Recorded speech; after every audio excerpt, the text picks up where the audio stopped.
ලර්න permit එක ළඟ තියාගෙන ගෙදර වාහනයකුත් තියාගෙන ඔබ තාම රියදුරු පුහුණු වීම කටයුතු සඳහා සහභාගී වුණේ නැද්ද? ඔබ අධ්‍යාපන කටයුතු වල නිරත වෙන ගමන් සහ රැකියාවල නිරත වෙන ගමන් හෝ විදේශ රටකට යෑමට අදහසින් තමයි ගොඩාක් දුරට රියදුරු බලපත්‍රයක් ඉක්මනින් ලබා ගන්න සූදානම්ෙන් ඉන්නේ.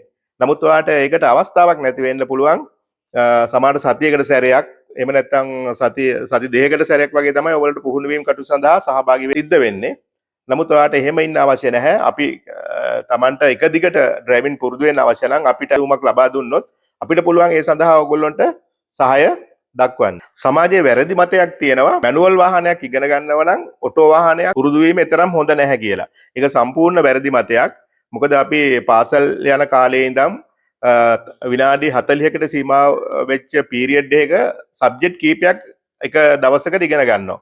යම්කිසි දෙයක මූලික අවබෝධයක් තිබ්බොත් ඊට වඩා වැඩිපුර අධ්‍යාපනයක් ලබා ගන්න ඒ මූලික ඉගෙනගත්ත දේවල් ඔයාට මහඟු පිටුවහලක් වෙනවා. ඒ නිසා ඔයාට ඔටෝ වාහනයක් ඩ්‍රයිවිං කිරීම තුළින් ලබා ගන්න දැනුම මැනුවල් වාහනයකට යන්න ඉතාම වැදගත් කාරණාවක් වෙනවා. ඒක නිසා ඔබ කිසිම අවස්ථාවක බිය විය යුතු නැහැ. මොකද ගිය වේගයට අනුව ගියර් මාරු කරන එක තමයි මැනුවල් වාහනේදී සිද්ධ වෙන්නේ. ඊට අමතරව මහා මාර්ගයේදී ඉගෙනගත යුතු දේවල් ගොඩක් ඔටෝ වාහනයක් තුලින් ඉගෙන ගන්න පුළුවන්. මොන වාහනයකින් ඩ්‍රයිවිං ලයිසන්ස් ගන්න පුළුවන් වුණත් ඔයාට ගෙදර තියෙන වාහනේ යම්කිසි අවබෝධයක් ලබා ගැනීම, ඔයාට මූලික අවබෝධයක් ලබා ගැනීමට එය ඊටාම අත්‍යවශ්‍ය කාරණයක් වෙනවා.